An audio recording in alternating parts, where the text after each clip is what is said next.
another episode of Stay Hot. I'm Blaiden Kirk, joined as always by my two favorite co-hosts of all time, Matthew Spawnhour and Theo Ash. And we're back with another NFL division prediction episode. Today, we're taking a look at one of our last two divisions, the AFC West. This will probably be the most boring division that we've talked about Chiefs so far. Chiefs win. There's one team that seems to dominate this division year in, year out, and it doesn't look like there's going to be a whole lot of change this year. But of course, we will talk about the Chiefs, Chargers, Broncos, and Raiders in their entirety. But before we get into that, Matt, Theo, how are you guys doing on this beautiful Wednesday? Football tonight, if you're listening to this tomorrow. That's true. We got Tyson Bagent facing off against probably like Case Keenum or something. So I'm excited about that. I'll be there in Canton.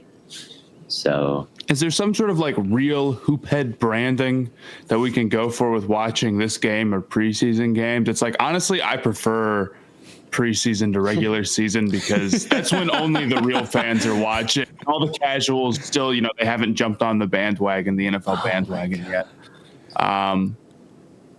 Week one, regular season is usually when I start tuning out.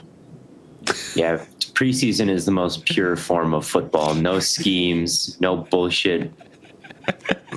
Pass rush pads. This is not a fake woke take. This is no fucking motion opening people up, just straight vanilla looks, and we see who the best actually is. So that's why I like preseason the best. No schemes.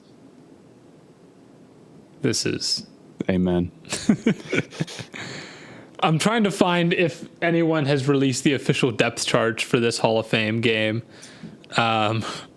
It sounds like the Bears are not playing Odunze or Caleb Williams. So I'm basically just hoping to see some Kamari Lassiter in front of me on Thursday.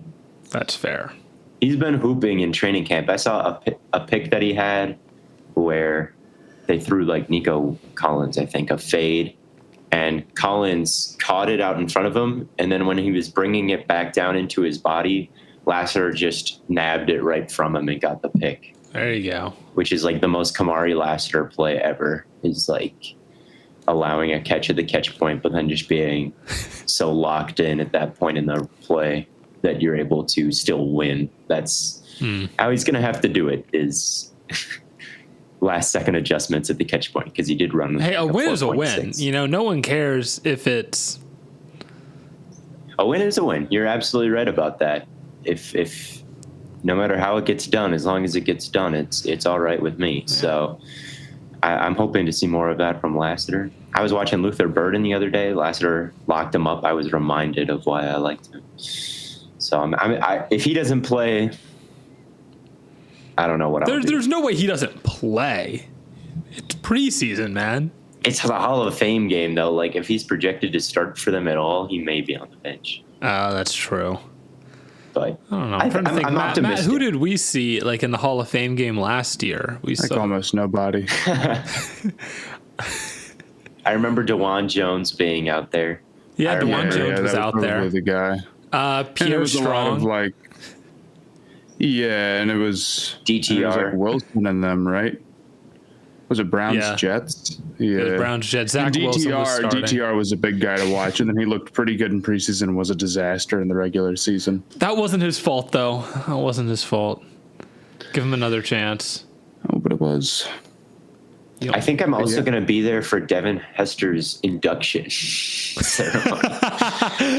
Damn. You should boo. It makes sense. They would have waited with the Bears plan. You should boo him. Be in there. Not over glorious Steve Smith. Glorious Steve Smith, glorious Antonio Gates, whatever. I'm pretty sure when the Browns played last year, that was Joe Thomas's induction as well. So looks like they know what they're doing out there. And Revis also. Revis. We got Peppers this year. So rare Panther and Packer. Shout out. Hey. And Bear. And Bear. Who else? I think is Dwight Freeney making it? Oh, don't ask me, man. I can't say I remember off the top of my head.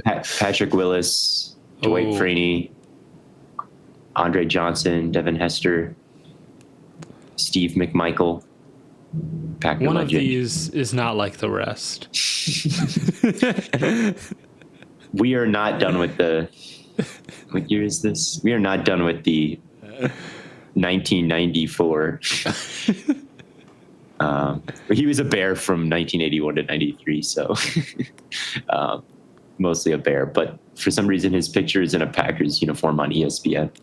Well, let's get into this AFC West Division prediction episode. We're going to start with the LA Chargers. Justin Herbert, not his fault, gets a new coach, and they decide that they're going to draft an offensive lineman in the first round of the NFL draft instead of one of the many great wide receivers. And they did get a wide receiver in Ladd McConkey, so we won't forget that.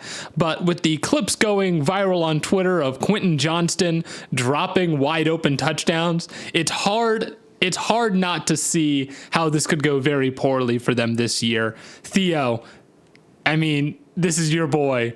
Do you see there being any hope for the Chargers to come out of this alive? No, I don't. And I agree with the alt pick to a fine degree. Like I think that their offensive line looks plenty good, and that's a big part of it. And eventually getting this thing turned around. But it is going to be a multi-year thing.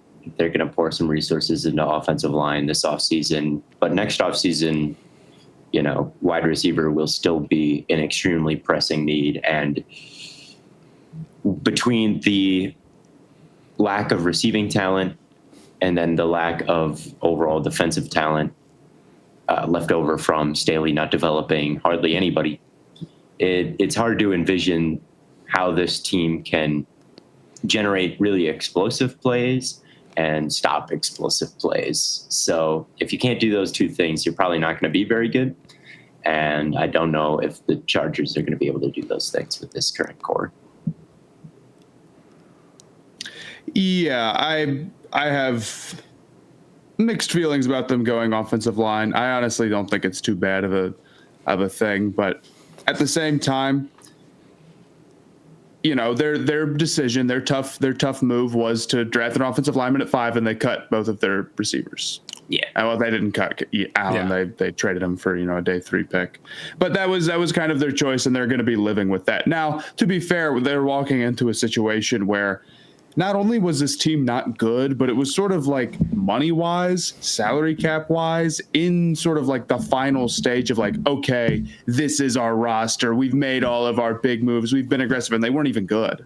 It's not like they didn't win a championship and all of a sudden they had to make tough decisions like Buffalo, for instance. It's like they aren't even a good team. Right. So the rebuilding process going to be serious for them, right? But I like that they have a strong offensive line unit. Keeping Herbert safe feels like a good way to protect your investment. Joe Alt, going to be a great player, and you're not going to look back and be mad that you didn't get a great player. But the receivers are terrible. The receivers are among the worst in the NFL, if not the worst in the NFL, to be completely honest with you. Off the top of my head, I'm struggling to think of any receiver situation that I'd want to have less, unless you guys can think of something. No, absolutely not. And when you combine it with like the tight end situation as well, there's really just not a lot of good pass catchers. I do like building the offensive line, though. I was thinking the other day about the Eagles and how they kind of built a Super Bowl contender twice. And the common thread between them was nothing but the offensive line, right? Like it was Doug Peterson, it was Nick Very Foles, true. it was like Zach Ertz and Alshon Jeffrey. All the pieces around them changed, except for Kelsey was still there, Lane Johnson was still there, like Stoutland was still there developing the rest.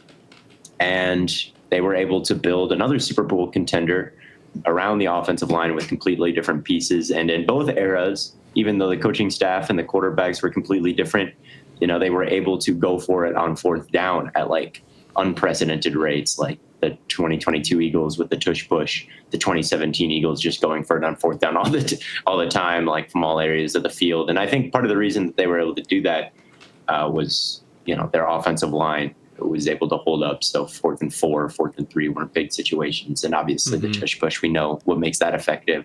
So the offensive line really can be a weapon for you. And if they give you time, like great wide receivers or great quarterbacks can make it work with kind of questionable wide receivers if they have time. So I do like that unit is good a lot, but yeah, when it's the worst receiving group in the league, well, I'm trying to think about who.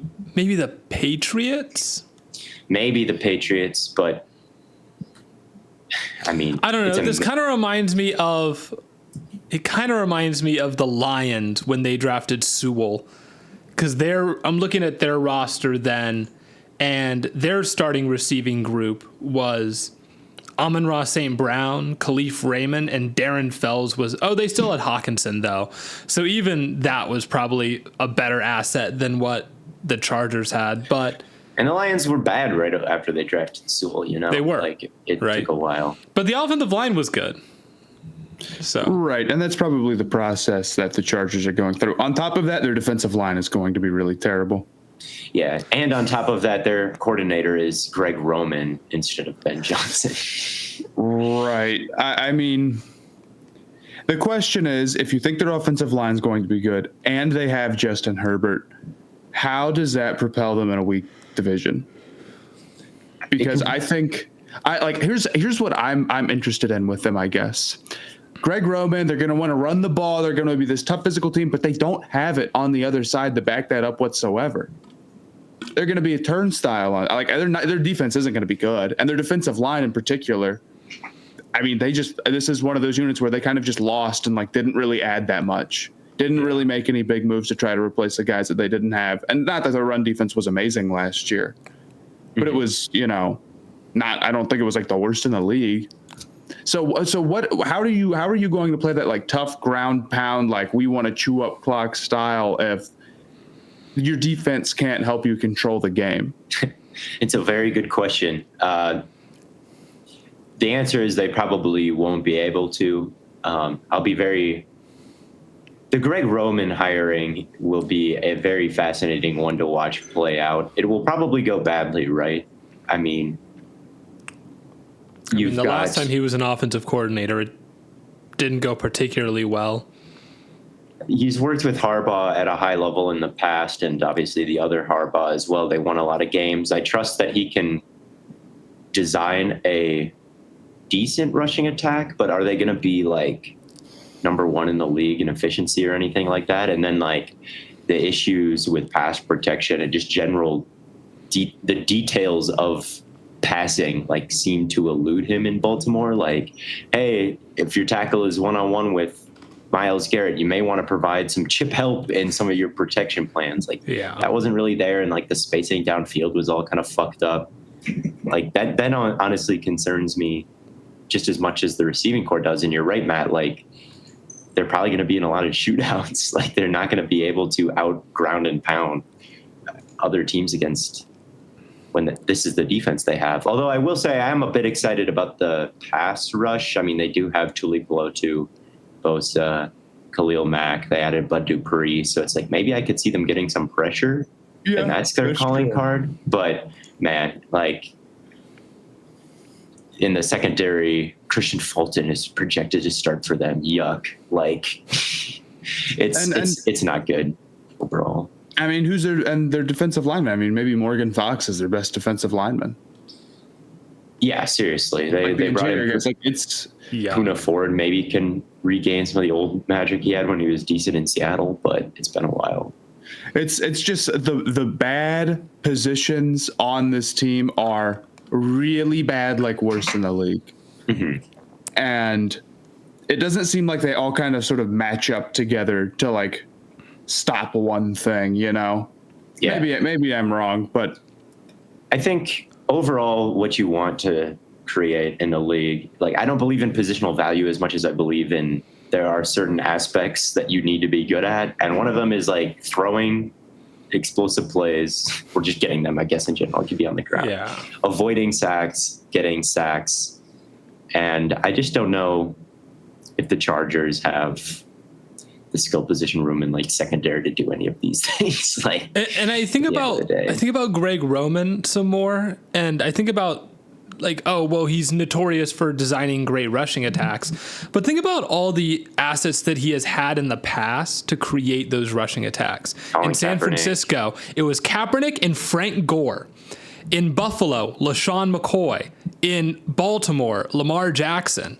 And now he has Gus Edwards and Justin Herbert. Like, what is...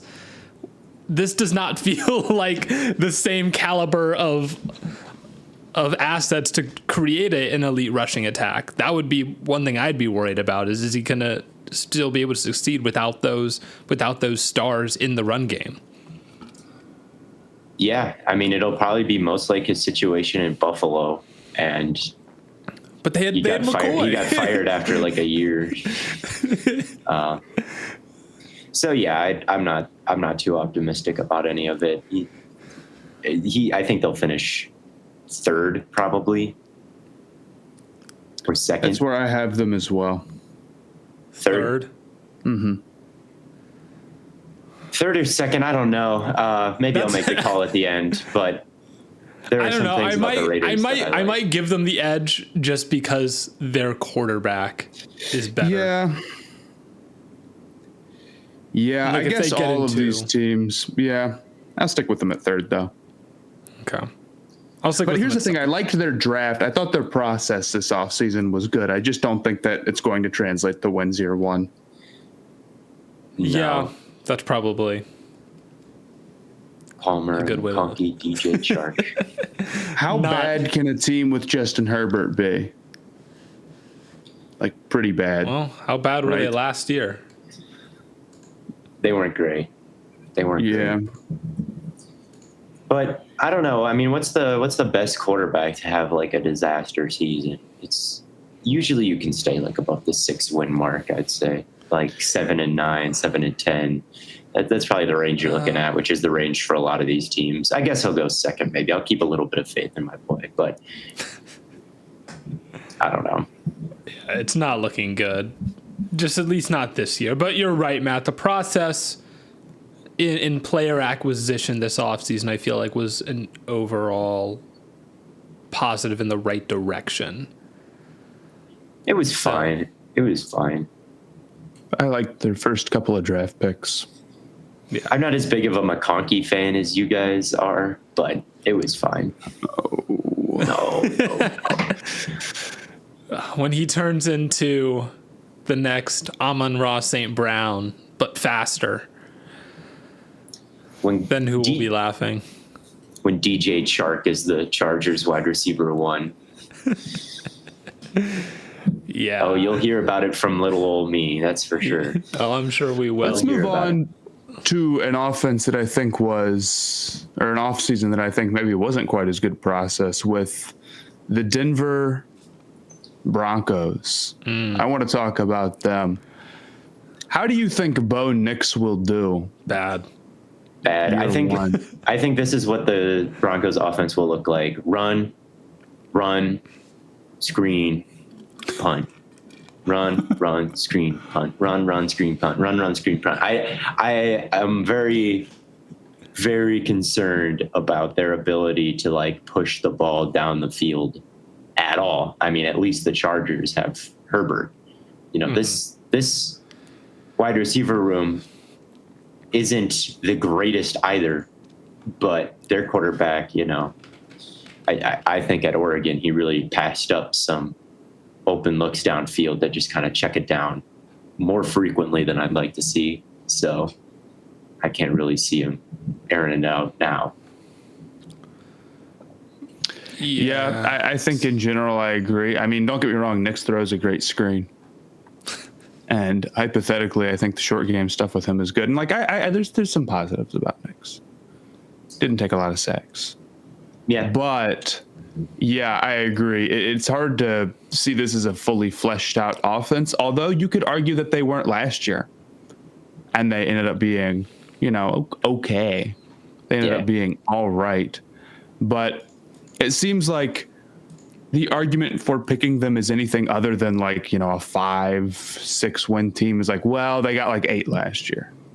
well, it's like, I don't know if that's super convincing to me. Their defense is okay. It started performing better towards the end of last year. It had that odd start and then kind of recovered from it. And there's some pieces there, like Pat Surtain, and I guess they lost Simmons, but I think it's a defense that's probably going to try to hold water, and then an offense that is going to be very, very stagnant. I don't think they're going to be like worst in the league bad, or even that close to it. And I guess if we're imagining a world where they maybe turn up and get like the second spot in this division, which would be the high end of their outcome, it'd be that they start incorporating a lot more short game stuff with Nix, and he does a really good job at it, and they get really efficient with that, which Nix can be. But that's a tough life to live when you aren't able to win big chunk plays down the field. And I wonder if they can't. So I'm not super high on them.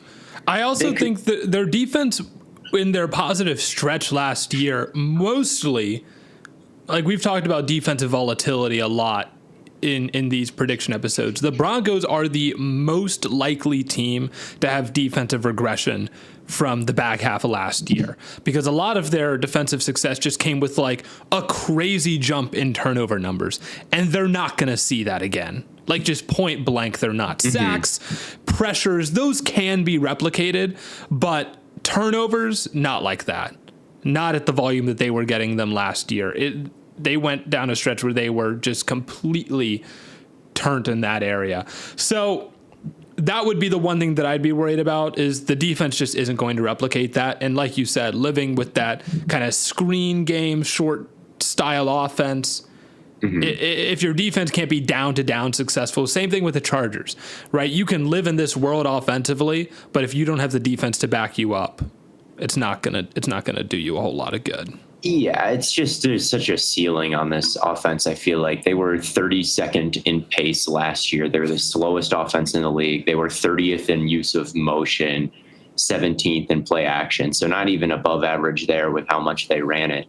It's like you're just a slow, static offense with a quarterback that was a reach. And when do quarterbacks that are kind of universally shunned when they get drafted like end up proving everybody wrong? Like, I remember Daniel Jones, everybody was like, he's mid. I guess Herbert did. Herbert wasn't a big favorite. Herbert was good though. Depends on what you mean by universal, I guess. I don't know, just like I guess a reach. Like, Nix was a second round prospect taken in the first. Like, Herbert, I think everybody had him as he went top 5. So, and everybody knew he was going to go top 5. I think everybody just didn't like it. For Nix to be kind of resoundingly thought of as like not in that range, and then to get taken in that range, like the consensus big board is probably right about him, and they're just so taking the chance on Herbert, and even taking the chance on Daniel Jones, you were taking a chance on really great tools, right? That's kind of what people saw. Like, Daniel Jones has a pretty big arm. He's a good athlete, not a coordinated athlete. Doesn't have good pocket presence. And then Herbert, one of the biggest arms in the NFL. Like, these are tools that you were willing to take a chance on. Bo Nix doesn't have this crazy bag that you're taking a chance on. It just felt like you were taking a quarterback just for the sake of taking a quarterback. And that's what doesn't make any sense. It felt like they just kind of consulted the analytics guys. And because I remember after they drafted Bo Nix, like, Sean Payton was like, if you take out the screens and the RPOs, he still has the highest yards per attempt in the league, and I guess, or in college football. And I guess that's true, but like, there's still a lot of other like scheme stuff that results in that. It was a lot of stuff down the sideline outside of the numbers. It felt like with that, which is fine, but at the same time, that is like a totally bogus way to evaluate a quarterback's depth of target. If you take out all of their short passes, then their depth of target is still really good. Is that what he was saying? I don't know. Well, he was saying that if you take out all the screens, he was still very accurate and productive. Like, it wasn't just screens; it was stuff farther down the field. And that's true, but it is more complicated than that at the college level for sure.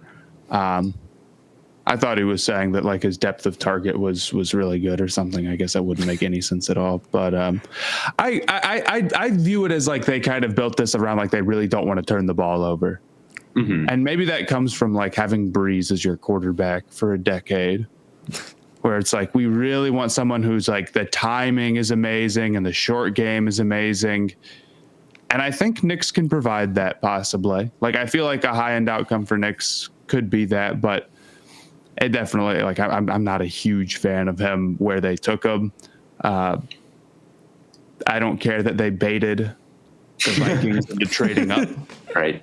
Which was a ridiculous thing for Peyton to say. It seemed like, yeah, okay, bro. Nice. Now the Vikings don't have 4th round pick. We did it.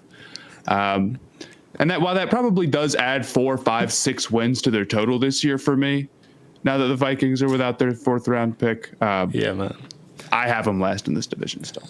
Yeah, I got them 4th. I could maybe see the vision on this offense if it was like totally play action heavy and like we're going to run and take our shots off that. But like, I just don't think that's Peyton's. I don't think that's Peyton's plan. I really don't. So I got them at 4th. I mean, yeah, really you just count the good players, all right, and it's not many. We got Quinn Miners and we got Pat Surtain, and go to war, you two. And Audrey Estime. Don't forget about Jonathan Cooper, man. Gahanna Lincoln High School legend and Ohio State Buckeye legend. They got Sam Mustipher as their starting center, bro. Him and Ben Powers are not going to be a fun duo. How long is it? When was the last time Cortland Sutton had 1,000-yard season? Last year, no. No, he was good last year. He was solid, but he did not have 1,000 yards. Did he not? Oh, he only had 700. Oh, I thought he had like kind of a. He had a stretch where he went off last year, but yeah. It's been a while for him. He had 700 yards and 10 touchdowns. Maybe that's what you're thinking. He did touchdowns. He had like an insane catch every week. I didn't realize that he did not have an 100-yard game all of last year. Yeah. So, yeah, it's probably not going to be great. Yeah. But in a 24-9 win against Kansas City, he had 2 catches on 3 targets for 29 yards and a touchdown. You know, it was an amazing touchdown. I'm sure it was. I'm sure it was all 29 of those yards too.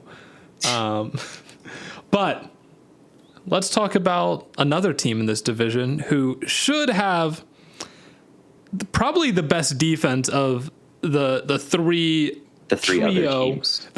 other teams. The Las Vegas Raiders. They definitely have the best pass rusher coming off the edge in Max Crosby. And now they just added Christian Wilkins. That defensive line is going to be absolutely disgusting. And it's probably going to be a good opportunity for their other pass rusher who I'm like totally blanking on Malcolm their name Kuntz. Right now. Right? That's not who I was. I'm talking about the guy that thinking of Tyree Wilson, but Kuntz is also a guy there. Yeah, Kuntz is also there, but I was thinking of Tyree Wilson. They need him to. The thing is, they don't really need him to like break out because they have Kuntz, and Kuntz is pretty good. Kuntz is good. I mean, I think the Raiders do have a chance to be powered by their front four in kind of the same way that like the Browns were last year. They have a Defensive Player of the Year favorite. They've got Christian Wilkins alongside of them. Kuntz had 8.5 sacks last year. He's got bend. He's got power. If he can develop some counter moves, he would be very scary. And even if he doesn't, like, he's going to have plenty of opportunities to clean up opposite of Crosby. Like, there's no reason why this team can't rank very high in pressures and therefore be a pretty good overall defense if some of their secondary pieces hit. Well, here's the thing. A lot of people have been... We've talked about the Raiders a decent amount this offseason, I feel like, because they made that Wilkins move. And every time we do, people say that we underrate their secondary. I mean, maybe. I think that there's some players that I like there. Like Jack Jones is one of my favorites, obviously, since he came out of ASU. And he's always been good when he's on the field, it feels like. It's just like he can't stay out of trouble. He had a pick six last year, didn't he? Yeah, he had a crazy pick six. But, he can't stay out of trouble, like point blank period. He's always been, like, struggling to not get in trouble, whether it be like bringing a gun to an airport or like robbing a fast food restaurant. Like he's got to be on the field to be good. So they've got pieces like that where it's like, I think he's good, but I also don't have full faith in him. And then there's DeCamarion Richardson, who I thought was kind of nice at Mississippi State, but he's a 4th round rookie. Like maybe I'm underrating them if everything hits. They have Nate Hobbs and. Yeah, the corner room could be fine, but Trayvon Merrick? Yeah, Trayvon Merrick fan? The secondary can look better than it maybe is if the front four is like elite, but still banking on the secondary or being like, it's going to be totally fine is also like not for me. I think you want the secondary to be very aggressive and hope that the front four can force a lot of quick throws and mistakes and just have a secondary that capitalizes on that, right? Mm-hmm. I feel like maybe I'm totally off base, but I feel like they did generate a lot of turnovers when their defense turned around and they went on a run. Yeah, I mean they had Marcus Peters, like they had Jack Jones, they had all the ball hogs. And while turnovers are a fickle thing, and that's what makes me worried about this Raiders team maybe a little bit. We were also just saying that I feel like the formula for them to be a team that can force turnovers is there. Like I see clearly why it is. So I think their defense can be good. I think on paper their defense looks all right, and I think it has a potential, if you really believe in their secondary, to be good, and if they can stay healthy, to be good. Yeah. Offensively, I'm interested, and honestly, I can't believe that like a team. I mean, they have Aiden O'Connell and Gardner Minshew at quarterback, and Anthony Brown. And Anthony Brown, my fault. And Carter Bradley. Come on, man. Look, Aiden O'Connell. I understand for where he was drafted, probably showed a little bit more than the like average, 5th round pick, 6th round pick. I don't know. 6th. But like, I'm not super high on him as a guy who could like create a ton, or like he can't move very well. Like he got crushed last year. He's one of the least athletic quarterbacks in the NFL, it seems like. And that's going to be a huge problem for him if they want to give him run. If it's Minshew, I think he can be okay in the sense that like he could be like the 28th best quarterback in the NFL. We kind of know what he is and his limitations. He doesn't have a big arm.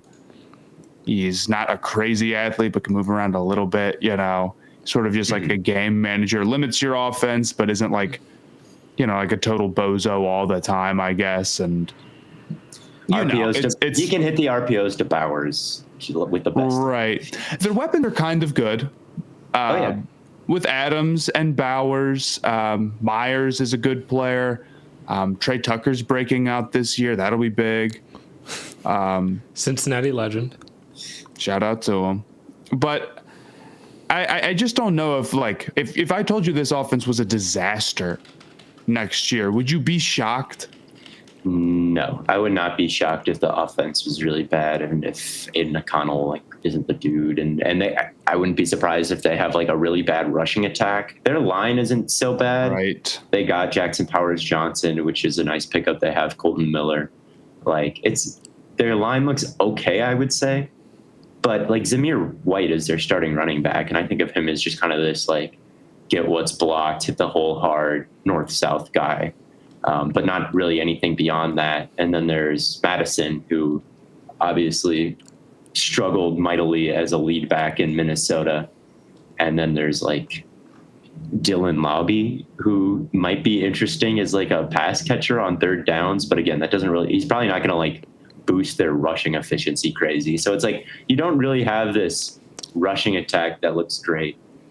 You don't really have a quarterback that's great. You know, it kind of sounds a little bit like the Vikings last year when Kirk Cousins went down. It's like you're running with the backups. You have all these weapons, but you can't really hand the ball off, and the offensive line still has some weak points in pass protection, and you're not getting quarterback play.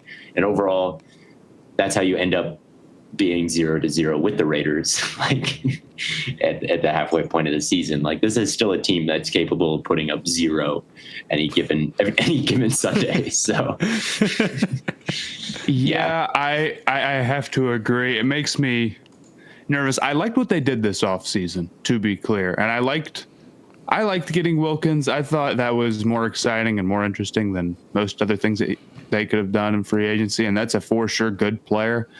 And I liked Bowers and JPP as just, guys, or JPJ, I mean, as guys who are, solid, maybe not like your biggest needs, maybe not like game changers immediately in the sense that like our projection and win total this year is going to go through the roof because they filled their biggest need. But this is a team more than anybody else who's got to start building up some hits. They cannot be drafting poorly for as long as they have and expect to be a good team. So you've got to start building a foundation here. I like that. But now that I'm thinking about it, I had them in second because I'm like, they added to this defense. But I just don't know if you can trust the offense not to be a bizarre disaster. And you're basically saying that the Raiders defense is going to be so good that they will overcome the Chargers, who have a better quarterback and, in my opinion, a better head coach. That is really tough to sell now that I'm thinking about it. Yeah, it is. I think they can have a better defense, but I will go with the Chargers number 2. And the Raiders had a good offseason from a player acquisition perspective, but they also brought in Luke Getsy, Antonio Pierce, and like Tom Telesco to build the thing out. And it's like, is that the best core of like top assistant head coach GM? Probably not. Probably not. Now, I do like Pierce. I do think that his mentality and like his overall like essence really fits like the Raiders culture. And I think I do think that there is some aura there. He's got some Dan Campbell in him.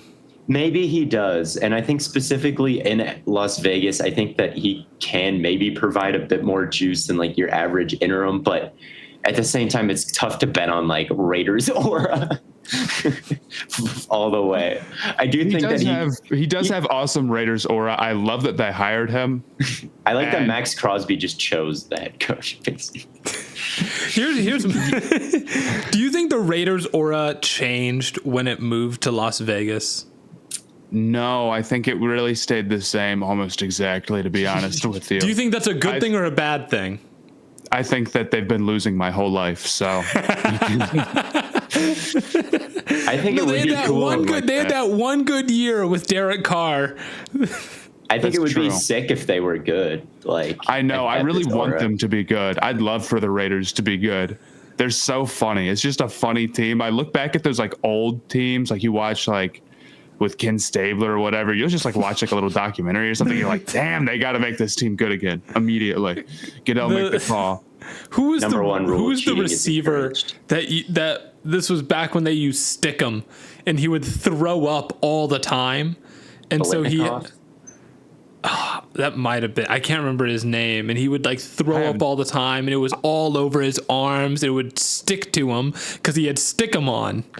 So and I don't they had to like who, but I do know who you're talking about. Yeah, I don't want to they had to like get a new ball every play because every time he touched the ball, it was just like so disgusting. I think it has to be Biletnikoff. He's like a crazy white dude. This sounds like this sounds like white behavior. He was covering your hands and stick them and throwing up all over him. He had like a condition that made him vomit all the time. Maybe that was racist, but I can only see one type of receiver with this affliction. But anyway, the Raiders were good in that era. So oh yeah, they were in the Super Bowl. I watched Super Bowl too. I watched Biletnikoff at work, and Herb Adderley locked him down. Wow. For what it's worth. Hall of Famer. But I mean, I wouldn't want to guard a receiver with vomit all over him personally. I guess not. So it probably made him harder to guard, honestly. Adderley wasn't scared. But yeah, I am rooting for this Raiders team because I just think the Raiders like coming back would be sick. But I don't know. Probably do they have the best tight end room in the NFL? You know, go Bowers, Meyer, Harrison Bryant, Zach Gentry. Go 12 personnel and throw as many RPOs as possible, which Luke Getsy is probably willing to do. I think that is a path to maybe some success because, yeah, they do kind of have the personnel to do that. But they just got a lot of tight ends, and they're all like Harrison Bryant is your tight end 3 is like pretty good. yeah. 12 personnel all the way, baby. And I'm not biased when I say that either. Run some wide zone behind the double wing and forever prosper, except I don't know if they have speed to like threaten the perimeter that much, but I don't know. We'll see. I don't know how fast as Amir White and Alexander Madison are. I don't think they're that fast. Shout out Admir Abdullah. I wanted to bring that up, dude. We're on like year 11 of Admir Abdullah. I honestly can't believe he's still. Yeah, he's been in the league forever, hasn't he? Oh, no yeah, shot. definitely. He's been doing it for a minute, man. Oh, my God. 2015? Dude, special teams, man. Don't sleep on special teams. Get on and kickoff. How long you can play if you are good at them. This is, we were talking on our live stream yesterday about what NCAA, like what the problem is with the road to glory. They need to let you on special teams, man. Yes. Get me on special teams, then we will be talking. Actually, I completely. If I never sub me in on a field goal, kickoff return, or kick blocking, I can get with. But if I'm going through the sim, do not stop that shit to put me on PAT duty. Well, if you're like a running back or a receiver or like a linebacker, there's no shot. Because you want like your best blockers out there. Yes, but I just never want to. I never want to do that. Also, on Road to Glory, while we're on this subject, they should let you play as an offensive lineman if you want. It's silly. They should let you do everything, dude. I have so many complaints about Road to Glory. It's insane. They didn't even try, man. They didn't even give it a good attempt whatsoever. All the XP is ridiculously unbalanced. They don't have any idea what to do with like the coach trust outside of like you can call more audibles, which is funny for like one season when you have your 25 audibles and you can call a screen to yourself as a 2-star running back every single time they put you on the field because you get 60 XP for a catch and 1 XP for a yard. It doesn't make any sense. PPR gone crazy. Yeah, it's like utter 6-point PPR nonsense. Utter woke nonsense.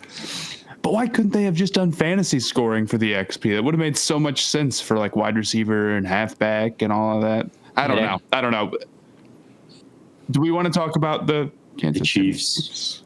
I think they're going to win this division. I think they're going to win the AFC largely because they play in an easy division and because I think they're the best team. And they're also my pick for the Super Bowl, despite trying to find like a really good, solid reason not to pick them. I just can't do it. They did lose Snead, which is a big loss, and how their cornerback play is going to go will be interesting, right? Like what exactly they're going to do there, who's going to get the reps, does it change what type of coverages they can run?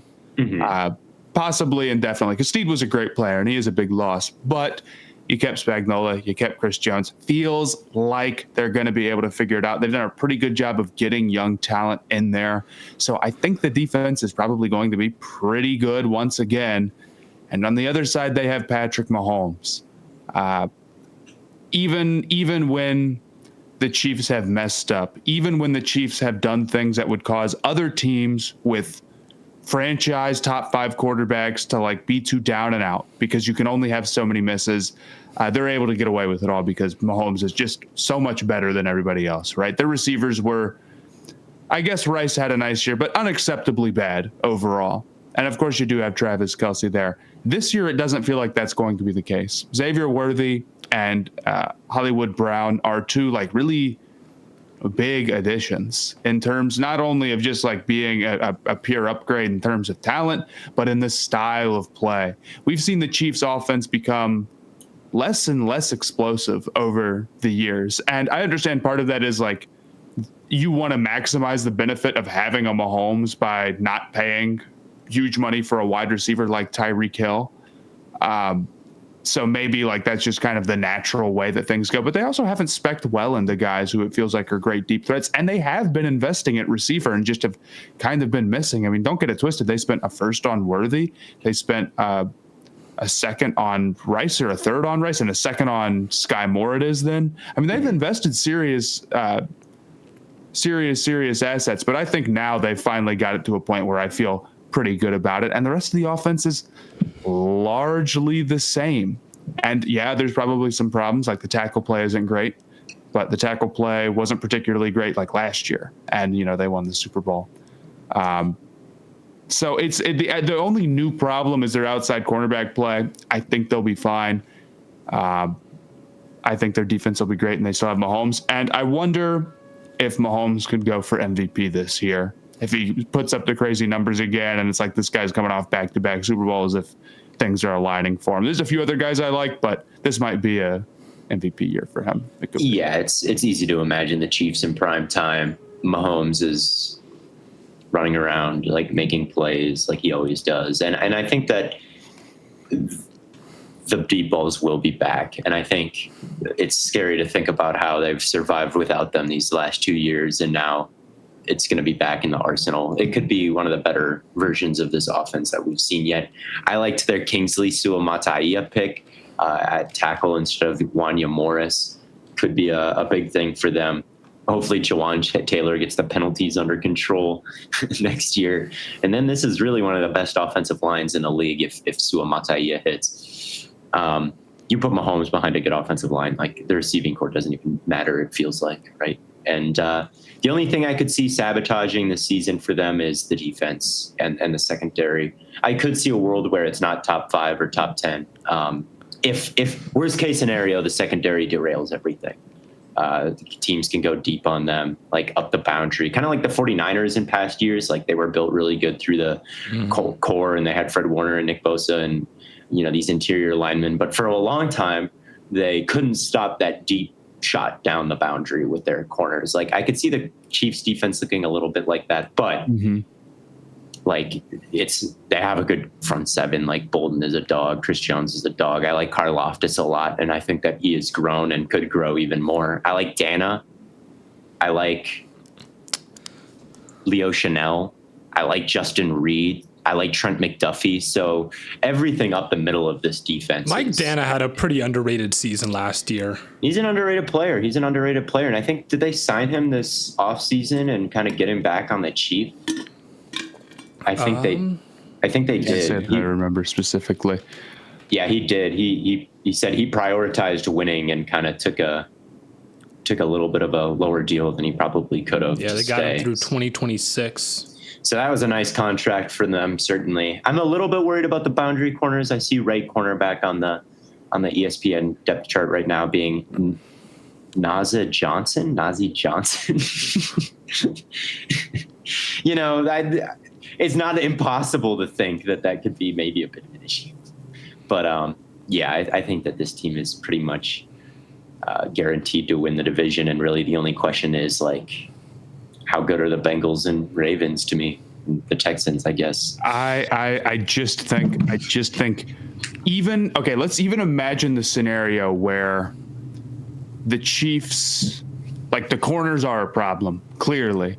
I still think they end up as the number 1 seed in the AFC because their schedule is so much easier than everybody else's. Not only do they play in a division where they are the only like serious threat, what NFC division do you think the AFC West is matched up with this year? Dude, it's the NFC South. Dude, They have like, I don't want to exaggerate, that is 10 games that, I'm not saying they'll actually go 10-0, but that's 10 games that you're like checking off. Like it should be like, yes, they should win that one. No excuses. Of course, you know, they're not going to go like 6-0 in the division and perfect over there, like probably. But the stars have aligned a little bit for them in terms of just how the schedule's playing out here. So I look at a team like the Ravens or the Bengals, it's like, okay, maybe you think the Bengals offense is going to be like next level good. They're going to be in a battle in every divisional game. Every divisional game is a challenge. And that's just not something that the Chiefs are going to have to deal with. I think just logistically here, they've got to be the pick for the 1 seed, unless you're incredibly low on them. I don't think you have to be incredibly low to pick the Ravens or something. I'll say that. I don't know, man. I think with the strength of schedule matters a lot. But the Ravens' schedule isn't that crazy difficult either. Like in the division, I see what you're saying, but outside of the division, the Ravens don't have like the type of impossible schedule that you'd expect. Like they've got they've got the AFC West, right? They've got Kansas City week 1. The AFC North and AFC West play each other this year. Exactly. And the Chiefs also play San Francisco and Buffalo. And the Chiefs lost to the Broncos and the Raiders once last year. Yeah, the Ravens have Las Vegas on the schedule. They have Washington. They have like Tampa Bay, Denver, like the Chargers. These are all games that they should win. And even within their division, like Pittsburgh is weird because like that should be I think an easy game for them, but it's not, Yeah. So fair enough. I'm still picking them because their schedule is the easiest. The Chiefs will play all of the other number 1 teams, but the Ravens also will because they were first in their division last year. So I guess you could say if you think Lamar is going to continue to do goated things and you think him and Derrick Henry will be goated, I can see the case for it. Or if CJ Stroud MVP season loading, fair enough. I can see the case for it. The Texans' schedule is legitimately much more difficult than the. But I still stand by the Ravens being very easy. Makes me feel good about a team that I already think is probably still the best team in the NFL. Mm-hmm. I think that's fair. I think the Chiefs is the 1 seed. I guess I haven't decided on who I think the 1 seed will be completely yet. I do think the Chiefs and the Ravens are the best 2 teams in this division or this conference still. Yeah. So it's either the 1 or the 2 for me. Yeah, I'd probably have to agree. Did you guys see that A.D. Mitchell is cooking in camp? Who isn't cooking in camp? I can tell you someone from this division who isn't cooking in camp. You're right. I saw a lot of Josh Downs hype. Not so much A.D. Mitchell, but I'm glad Mitchell is cooking as well. Josh Downs was solid, so. Oh yeah. I'm super excited about Josh Downs. I'm trying to think of any other training camp narratives that I've seen. There really have not been many. You guys saw Nick Chubb squat like 800 pounds, right? I did. Shout out to him. Yeah, the only thing that I've seen is like that the Lions aren't letting Wingo into the facility like at all. And I thought you should just cut him if you're gonna do that. It's like that clip of Jamal Adams when his card didn't work. Right. Card declined. I've seen a lot of Jameson Williams hype in training camp. Yes, I've been very low on him the last years. I just think he hasn't been very good. But I'm interested to watch that because Lion fans, they're obviously very on board with like their first round pick guy. Yeah. Being good, and he was talented. He was picked highly for a reason, but. We'll see. That's one of the more interesting storylines. Maybe I don't want to say like more interesting overall storyline, but kind of a smaller storyline because it's something that a really good team has bet so much on. I guess we talked about this last episode, but Yeah. That's just a main training because I post my clip of him tracking the ball over his shoulder, which has obviously been kind of rough for him, and like, oh, he's way better this year, like everybody's saying, which maybe he is, but it is fascinating that they they got the threats over the middle. They got Amon-Ra, they got Laporta. They need someone to stretch it and be explosive, and it's all on him. Like, will it come to fruition? I guess I don't have a prediction. Probably not, I guess, but I don't know for sure. But I don't know. There hasn't been a ton of craziness this training camp, it feels like. I honestly just don't even tap into it that much. It just means so little. It's like totally random whether any of it comes true. Mm-hmm. I think preseason you can get a little bit from as long as you like temper expectations. But the 2 weeks before we even get to see the guys play, or the 3 weeks or whatever, I'm cautious about buying too much into it because especially if it's your own team, It's very easy to get your feelings hurt. Mm-hmm. Like, I don't want to know anything about Xavier Legette. Don't tell me anything about him. I don't want to hear how he's doing in camp. Just let's see in preseason. I've heard that he's going to have like 1,500 yards. Yeah. I've heard that too. But outside of that, I haven't heard anything. Wow. It's disappointing. Yeah. I mean, the Jameson Williams stuff, I don't know how to feel because I was low on him coming out of the draft. So it's almost, should I root against him or should I root for him? Because I think the Lions are a cool team to root for. I don't know. I won't be mad if he succeeds, but I can be right if he doesn't. So we'll see. We'll see how it all plays out. But yeah, a little bit of a shorter episode for us today, I think. That's just how it is. So thank you all so much for tuning in to the AFC West division prediction episode. We'll have the NFC West next episode. This one should be exciting. We've been hyping up the conversation on the Seahawks all off season. And on Monday, what will that be? August 5th? Do I have that right? Monday, I don't know August. if it's worthy of this amount of hype. I think No, it is. It is, man. Monday, August 5th. The Seahawks episode. Yeah, man. It will move mountains. These two boys got them winning 14 games. I swear to God. Either that or we have them winning 4. I don't know. Why can't they? Now hold on. Let's save this discourse. Winning 14 games, going through the schedule. Look, do we need to have a conversation? Yes. Do we have to start the discourse? Of course. But let's save it for Monday or Sunday. Save it for Monday, August 5th. Tune in to the NFC West division prediction episode. It'll be, I'm hearing, the greatest episode of all time. But I guess you'll just have to wait and see. And until then, thank you all so much for tuning in. We will catch you on the Flippity Flop.